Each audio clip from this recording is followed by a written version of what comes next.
अधिक मासामध्ये आलेली आहे कमला एकादशी। ह्या कमला एकादशीला आपल्याला भगवान विष्णूंना समर्पित अशा अधिक महिन्यामध्ये कोणत्या कोणत्या सेवा करायच्या आहेत, कारण की अधिक महिना जसा महत्त्वाचा आहे त्याचबरोबर त्यामध्ये येणारी एकादशी सुद्धा खूप महत्त्वाची आहे, कारण की अधिक महिना मुळातच हा भगवान विष्णूंना समर्पित आहे। त्यामुळे ह्या महिन्यामध्ये आपल्याला जी एकादशी आलेली आहे, ज्याला आपण महा एकादशी म्हणतो, ही अतिशय महत्त्वाची मानली जाते। बघा, संपूर्ण महिन्याचं फळ ह्या एकादशीला मिळत असतं, म्हणून ह्या एकादशीला आपल्याला कोणत्या सेवा करायच्या आहेत, काय उपाय करायचे आहेत, आपण ह्या आजच्या व्हिडिओमध्ये बघणार आहोत। तर नमस्कार, श्री स्वामी समर्थ। तुम्हाला सर्वांचं आपल्या चॅनलमध्ये खूप मनापासून स्वागत आहे।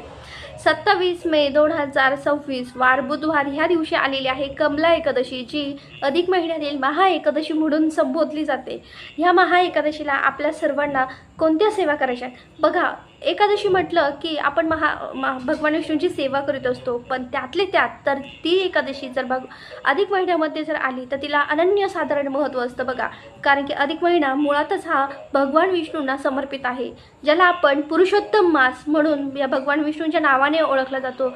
हा अधिक महिना बघा, जो एक 33वा महिना म्हणून असतो, पण जेव्हा 33वा महिन्यात पूर्णपणे तो मलिन झालेला होता आणि भगवान विष्णूंनी स्वतः सांगितलं की हा महिना माझ्या नावाने समर्पित केला, मला समर्पित करा, जे कोणी माझी सेवा करतील त्याला अनन्यसाधारण पुण्याची प्राप्ती होत असते। बघा, आपण थोडी जरी सेवा केली किंवा थोडं जरी पुण्य हे केलं तर ह्या दिवशी अनेक म्हणजे अधिक पटीने ते पुण्य आपल्याला फलदायी मिळत असतं, पुण्य प्राप्त होत असतं। कुठलेही बघा, आपण आयुष्यामध्ये किती कष्ट करतो, किती त्रास असतो, कितीही आपण हे करतो, पण आपल्यासोबत जर सेवेची जोड असेल आणि पुण्यप्राप्तीचा साठा असेल ना, तर लक्षात ठेवा, आपल्यावर कधीच अशी वेळ येणार नाही की जेव्हा स्वामी आपल्याला कोणत्याही संकटातनं आपल्याला बाहेर ते सहज काढतील, कोणत्याही संकटात ते पडू देणार नाही। आपण म्हणतो ना की खूप कोणतंही संकट बघा, आपण म्हणतो ना एवढं मोठं होतं आणि फक्त नखावर आलं, आपण असं म्हणतो, त्यावेळेस फक्त आणि फक्त आपल्याला ही सेवा महत्त्वाची ठरते। म्हणून आपल्याला अधिक महिन्याच्या ह्या महा एकादशीला अनन्य पुण्यप्राप्ती करण्याची एक संधी मिळालेली आहे। बघा, आता ह्या दिवशी काय करायचं आहे, आपल्या घरात भगवान विष्णूंची मूर्ती असेल, आता प्रत्येकाच्या घरात भगवान विष्णूंची किंवा त्यांचं स्वरूप असलेले बाळकृष्ण असेल, प्रभू श्री रामचंद्र असेल किंवा विठ्ठलाची असेल, आणि काहीच नसेल तर आपल्याकडे स्वामी महाराज तर आहेतच, त्यांच्या मूर्तीवर आपल्याला अभिषेक करायचा आहे। बघा, मूर्तीवर अभिषेक करताना आपल्याला पुरुष सूक्तम म्हणायचं आहे, पुरुष सूक्तम म्हणायचं आहे। ते तुम्ही यूट्यूबला लावून म्हणा किंवा तुम्हाला नित्यसेवेमध्ये ही सेवा नक्की समजून येईल। पुरुष सूक्तम म्हणून झाल्यानंतर हे तीर्थ आपल्याला घ्यायचं आहे। बघा, खरं तर हे तीर्थ ज्यांना संतान प्राप्ती होत नाही त्यांच्यासाठी तर खूप महत्त्व आहे, पण ज्यांना संतान झालेली आहे, तुम्ही घरातील सर्वांनी हे तीर्थ घ्यायचं आहे। आता भगवान विष्णूंना ह्या दिवशी काय प्रिय असतं, या दिवशी खरं तर उपवास करणं खूप महत्त्वाचं असतं। एकादशी म्हटलं की आपण महिन्याचा तर उपवास करू शकत नाही, पण ह्या दिवशी उपवास केला ना तर त्या संपूर्ण महिन्याचा उपवास केल्याचं फळ मिळत असतं। म्हणून ह्या दिवशी उपवास आपल्याला हमखास करायचा आहे। आणि जर आपण उपवास करू शकतो, पण ह्या दिवशी काय खायचं, काय नाही, काय सेवा करायची आहे, हे तर खूप महत्त्वाचं असतं। कारण की उपवास करताना ह्यामध्ये बघा, आपण उपवास करतो, अर्थातच आपण पोटभर खायचं नाही आहे, हलकंसं म्हणजे फराळ करायचं, आपण जसं साबुदाणा खिचडी असेल किंवा भगर असेल, हे हलकंसं खायचं आहे, पण ह्याचबरोबर सेवेला पण तेवढंच महत्त्वाचं आहे। जसं भगवान विष्णूंच्या मूर्तीवर अभिषेक झाला, ते आपल्या घरात स्थापन करायची आणि त्यांना ह्या दिवशी बघा, तुळशीपत्र तुम्हाला जर 1001 किंवा एक जरी तुळशीपत्र भेटलं किंवा एक 10-12 जरी तुळशीपत्र भेटलं तरीही काही हरकत नाही। हे सगळं आता आपल्याला 1001 भेटलं तर तुम्ही नक्कीच विष्णू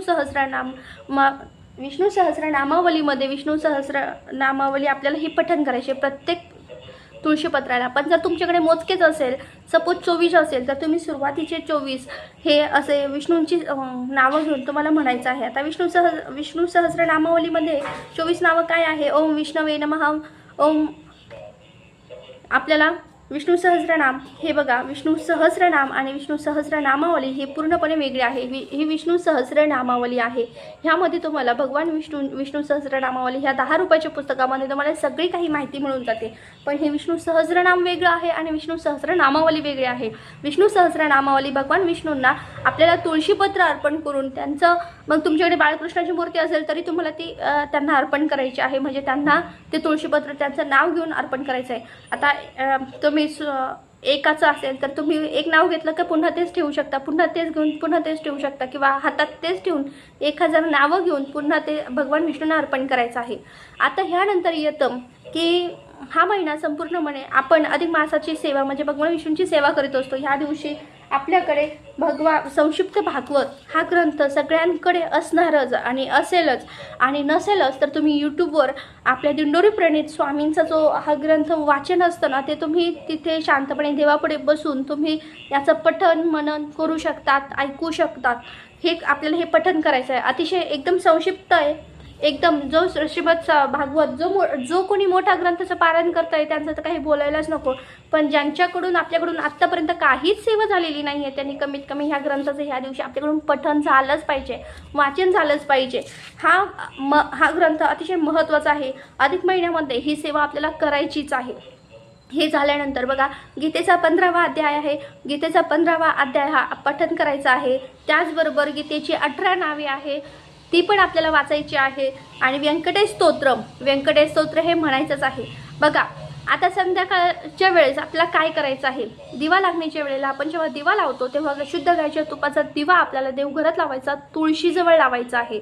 आता तुळशीजवळ लावल्यानंतर आणि तुळशीजवळ लावायचा आहे. सकाळी सुद्धा माता तुळशीला आपल्याला सकाळची देवपूजा झाल्यानंतर तुळशीला दिवा लावल्यानंतर आपल्याला ओम नमो भगवते म्हणत आपल्याला तुळशी मातेला प्रदक्षिणा करायच्या आहेत. बघा, तुळशी माता ही भगवान विष्णूंना एक पतिव्रता असते. जेव्हा आपण तुळशीची पूजा करतो ती भगवान विष्णूंना अतिशय प्रिय असते, म्हणून आपल्याला तिची पूजा करायची असते. आणि असं पण असतं की ज्या घरात तुळशीला दिवा लावला जातो संध्याकाळच्या वेळेस त्या घरात माता लक्ष्मी हमखास आपल्या घरात ती प्रवेश करीत असते. म्हणून माता लक्ष्मीला प्रसन्न करण्यासाठी भगवान विष्णूंची सेवा तेवढीच महत्त्वाची आहे आणि तुळशीची सेवासुद्धा महत्त्वाची आहे. ह्यावेळेस तुळशी दिवा लावून झाल्यानंतर आपल्याला जेव्हा आपण घरात असतो तेव्हा आपल्याला ह्या दिवशी काय करायचं आहे, विष्णू सहस्रनाम. बघा, हे विष्णू सहस्रनाम हे संध्याकाळच्या वेळेस तुम्ही रात्री झोपेपर्यंत कधीही पठण करू शकता.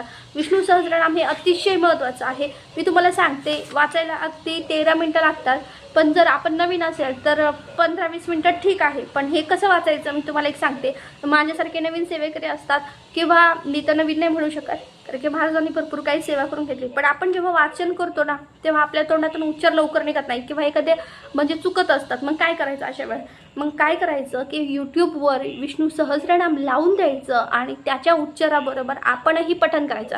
आपण फक्त ऐकायचं का नाही, तुम्ही लावून देताय आणि मग दुसरीकडे काही काम करताय असं करू नका प्लीज. आपण सेवा करतोय. बघा, एखादं संकट येतं ना, खूप मोठं संकट असं डोंगर येतो किंवा एवढं म्हणजे मी सांगू पण नाही शकत, एवढं असह्य होऊन जातं जीवन, तेव्हा आपल्याला फक्त आणि फक्त सेवाच काम येते. म्हणून सांगते, मनापासून सांगते, कळकळून सांगते, सेवा खूप महत्त्वाची असते. आता ही कसं वाचायचं, ह्या इथून वाचायचं आहे. अथ ध्यानम शांताकारं भुजगशयनं पद्मनाभं सुरेशं विश्वाधारं गगनसदृशं तत् मेघवर्णं शुभांगम. आता हे झाल्यानंतर इथे ध्यानम नंतर कुठून वाचायला सुरुवात होते, आता हे यूट्यूबमध्ये नसतं, पण आपल्याला इथून कुठून वाचायचं आहे. ओम विश्वम विष्णू विषटकारो भूत भव्यत भवत प्रभू भूतकृतम भूतद्भाव भूतात्मा भूतभावना. ह्या स्पीडने आपल्याला तिथे वाचून होतं. बरं, आता ह्या झाल्या सेवा. ह्या दिवशी आपल्याला स्वामींची सेवा करायचीच आहे. तुम्ही स्वामींची सेवा करताय ह्या दिवशी आपल्याला 11 माळी जप करायचंच आहे. त्याचबरोबर 3 अध्याय घ्यायचेच आहे. आणि भगवान विष्णूंची सेवा म्हणाल तर ह्या दिवशी विष्णू गायत्री मंत्र ओम नारायणाय विद्महे वासुदेवाय धीमहि तन्नो विष्णू प्रचोदयात हा मंत्र जप करायचा आहे. किंवा तुम्ही पांडुरंगाचा मंत्र म्हणू शकतात, ओम वक्षमक्षवाला षडाक्षरम असा हा मंत्र आहे. तुम्ही यूट्यूबला सुद्धा बघू शकता, नित्यसेवेत सुद्धा आहे. त्याचबरोबर तुम्ही ह्या दिवशी ओम नमो भगवते वासुदेवाय नमः ह्या मंत्राचे सुद्धा 11 माळी तुम्ही घेऊ शकतात. त्याचबरोबर आता ह्या दिवशी काय करायचं आहे, आपल्याला जेवढ्या सेवा महत्त्वाच्या आहेत तेवढेच उपायसुद्धा महत्त्वाचे आहे. सकाळी उठल्यापासून आपल्या एकादशी आहे, आपल्या घराला उंबरट्याला आपण लेपन करीतच असतो, दिवा लावितच असतो, ह्या दिवशी करायचंच आहे. त्याचबरोबर आपल्या घरात म्हणजे तुम्ही जे काही उपवास वगैरे करताय, उपवास करणाऱ्यांनी खिचडी खाणार, पण जे काही सपोज जर दुसरे कुणी आहेत उपवास करतायत पण जे उपवास न करणारे आहेत, ज्यांना उपवास करायचा नाही, पण त्यांनी ह्या चुका करू नका अजिबात. कारण की ह्या दिवशी तुम्ही भात खाऊ नका. भात हा असं समजलं जातं की त्यामध्ये भात खाल्ल्यामुळे आपल्याला भरपूर काही एकादशीचे दोष लागू शकतात. म्हणून आपल्याला कुठलेही भयंकर परिणाम घडण्यापेक्षा आपल्याला भात या दिवशी खायचा नाही, आपल्या जेवणामध्ये अन्न म्हणजे भात म्हणून खायचं नाही, वांग्याची भाजी खायची नाही आहे, मांसाहार मद्य नक्कीच सगळ्यांच्या घरी बंद असेल, मी एवढी अपेक्षा करते. ह्या दिवशी काय करायचं आहे, आपल्याला गाईला पिवळी हरभऱ्याची डाळ, गूळ आणि गहू खाऊ घालायचा आहे. ह्या दिवशी दानाला सुद्धा तेवढंच महत्त्व आहे. तुम्ही काय काय करता, गोरगरिबांना गरजूंना अन्न देताय, गरजेच्या वस्तू देताय, ते खूप महत्त्वाचं असतं. गोरगरिबांना तुम्ही काय देताना हे खूप महत्त्वाचं असतं. तुम्ही ह्या दिवशी अपूपदान म्हणजे 33 अनारसे दानसुद्धा देऊ शकतात. तुम्ही केंद्रात जा, मठात जा, ह्या दिवशी दानाला खूप महत्त्व आहे. मंदिरात सुद्धा तुम्ही हे दान देऊ शकतात. आता गुरुगृही का, की स्वामी आपले सर्वस्व आहेत म्हणून मी गुरुगृही सांगितलं, की गुरुगृही दिलेलं दान हे अनन्यपटीने असतं. आणि मला तरी असं वाटतं की गुरुगृही दान द्यावं, सगळ्यांनीच द्यावा, एकदा तरी महिन्यातून एकदा तरी दान द्यावं. ह्या दिवशी 33 अनारसे म्हणजे 33 अनारसे दान देऊ शकता, 33 बत्ताशे दान देऊ शकता. त्याचबरोबर आपण ह्यापैकी तुम्ही यथाशक्ती तुम्हाला काही दान देऊ शकता. तुम्ही 33 मुली घरी बोलावून तुम्ही त्यांना यथाशक्ती तुम्ही त्यांना दूध म्हणा, खीर म्हणा, तुम्ही त्यांना त्यांचा मान सन्मान करू शकतात. किंवा हे झालं तर त्याचबरोबर तुम्ही ह्या दिवशी तुम्ही जे तांब्याचे निरंजन असतात बघा, तांब्याची वस्तू तुम्ही ती पण सुद्धा दान म्हणून द्यायची आहे. आता तुम्हाला जे शक्य होईल ते तुम्हाला द्यायचं आहे, असं काही नाही आहे.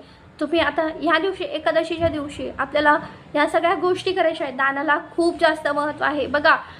ज्ञानाचं दान म्हणून मी एकच सजेस्ट करते की विष्णू सहस्रनाम आहे किंवा संक्षिप्त भागवत आहे. ह्या दिवशी तुम्हाला जे काही शक्य होईल ना, तुम्हाला हे बघा यथाशक्ती तुमच्या ज्या इच्छेप्रमाणे तुम्ही ह्या सगळ्या म्हणजे तुम्ही 1 द्या, 33 द्या, 33 वस्तू दिलेल्या अतिशय महत्त्वाच्या असतात. तुम्ही केंद्रामध्ये तुम्ही ह्या दान देऊ शकतात, कारण की सेवा करणाऱ्यांची संख्या जास्त असते. आणि मला तरी वाटतं की जेव्हा आपण गुरुच्या चरणी जास्तीत जास्त सेवा करतो, जास्तीत जास्त तिथे हे करतो ना, गोरगरिबांना खाऊ घालतो, पिवळ्या वस्तू दान देतो, त्याचबरोबर पिवळी फुलं आपण आपल्या देवांना अर्पण करतो, भगवान विष्णूंना अर्पण करतो ना, ते अतिशय महत्त्वाचं असतं. ह्या दिवशी पिवळा वस्त्र धारण करायचे प्रयत्न करा. हा दिवस खूप महत्त्वाचा आहे बघा. एकादशी म्हटलं का हा दिवस खूप महत्त्वाचा आहे. तेव्हा मला एकच सांगायचं आहे, ह्या दिवशी दान सेवा खूप महत्त्वाची आहे. तेव्हा सगळ्यांनी ह्या दिवशी दान आणि सेवा उपाय हे करायचे आहे. हळदीचा आपली देवपूजा झाल्यानंतर हळदीचा टिळा आपल्याला भगवान विष्णूंना लावायचा आहे आणि आपल्या कपाळीसुद्धा लावायचा आहे. ह्या दिवशी नखे काढू नका, केस कापू नका. हे बघा, आपण महिनाभर जे काही सेवा करतो किंवा महिनाभर ज्यांना जमतच नाही आहे त्याचं सगळं पुण्य आपल्याला काय होतं, एका दिवशी जर आपण ह्या एकादशीच्या दिवशी जर ह्या गोष्टी पाळल्या ना, तर अर्थात आपल्याला ह्या गोष्टीचं नक्कीच अर्थात पुण्य प्राप्त होईल. तेव्हा झालेली सेवा स्वामीच्या चरणी रुजू करते आणि व्हिडिओ इथे थांबवते. श्री स्वामी समर्थ. ओम नमो भगवते वासुदेवाय. ओम नमो नारायण.